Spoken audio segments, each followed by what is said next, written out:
You know, we are surrounded by thousands of marketing messages every single day, literally thousands. But have you ever really stopped to think about how they all connect? Well, we're going to pull back the curtain and show you the hidden playbook that brands use to shape our world one message at a time. You know that feeling, right? You see an ad on your phone, then you hear it on the radio, and then suddenly you spot it on a billboard. It kind of feels like a specific brand is just everywhere, almost like it's following you. Well, here's the thing. You're not imagining it. It is following you. And nope, it's not a coincidence. It's a carefully crafted strategy. It's a playbook, and we're about to break it down. So, to see how this all works, let's follow a character. We'll call them Alex, through a totally normal day. We're going to start with their morning routine, which, let's be honest, for a lot of us, begins with a quick scroll on the phone.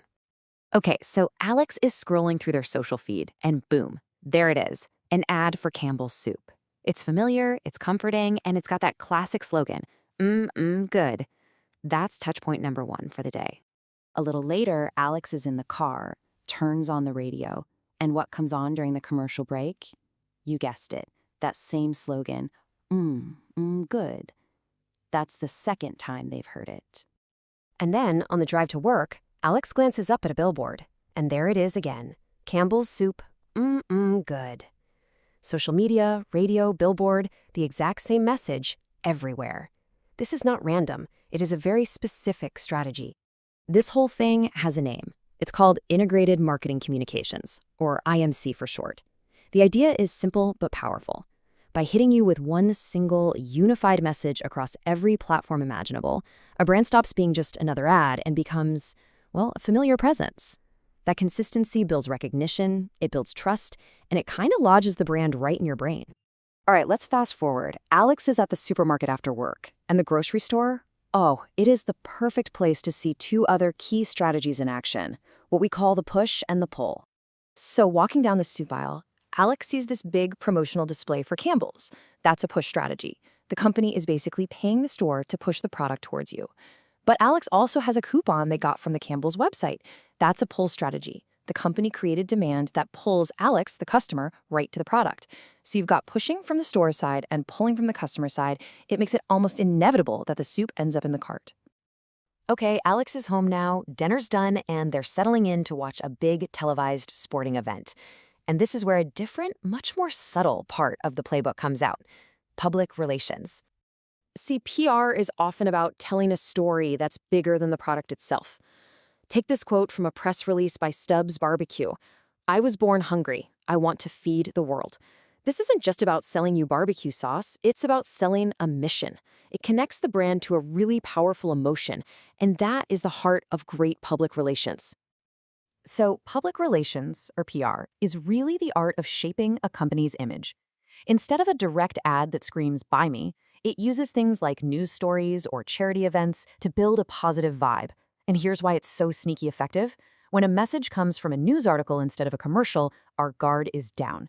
We tend to see it as more objective, and that helps build something even more valuable than a sale. It builds trust. Press pros have this whole toolbox they can use: press releases, news conferences, cause-related marketing. But the tool Alex is seeing in action right now is one of the biggest ones out there: sponsorships. Think about it. The stadium Alex is watching the game in, it's probably named after a company. The logos all over the players' jerseys, all sponsorships. It is an incredibly powerful way for a brand to borrow all the excitement and passion we feel for our favorite teams and just attach it right onto their own name. The big game is over, and Alex decides to wind down by streaming a movie on their laptop. But even here, in the final moments of the day, the playbook is still running. Oh yeah. You know how pretty much all of us skip commercials now? Well, brands know that, so they've had to get smarter. They've turned to product placement, weaving their products directly into the shows and movies we watch.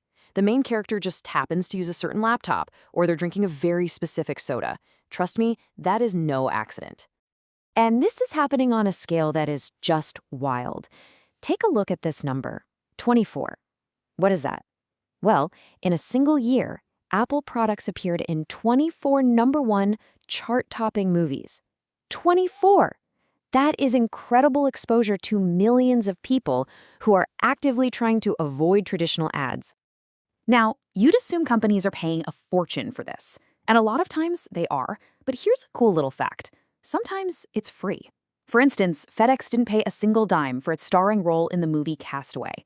The brand was so central to the plot that they got millions of dollars of priceless exposure without writing a single check. So, as Alex's day comes to a close, let's connect all these dots. From that first morning scroll to the late-night movie, none of these brand encounters were random. Not a single one. They were all part of a huge, coordinated plan. This entire playbook, this whole grand strategy, is often built around a classic model called IDA. Just think about Alex's day. All those good ads grabbed their attention.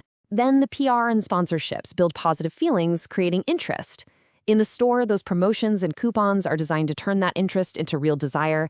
And finally, the push and pull strategies, they trigger the action, the purchase. See how it works? What this all really shows is that the world we live in is, in a lot of ways, one massive marketing campaign. Brands aren't just randomly shouting at us. They are building a persistent, consistent story all around us, a narrative designed to guide us seamlessly from the very first glance all the way to the final purchase. And that leaves us with one final thought. Now that you can see the playbook, now that you can recognize the strategies, take a look around you. From your phone to the stadium to the movies you watch, which brands do you think are playing this game the best? I think you might be surprised by what you start to notice.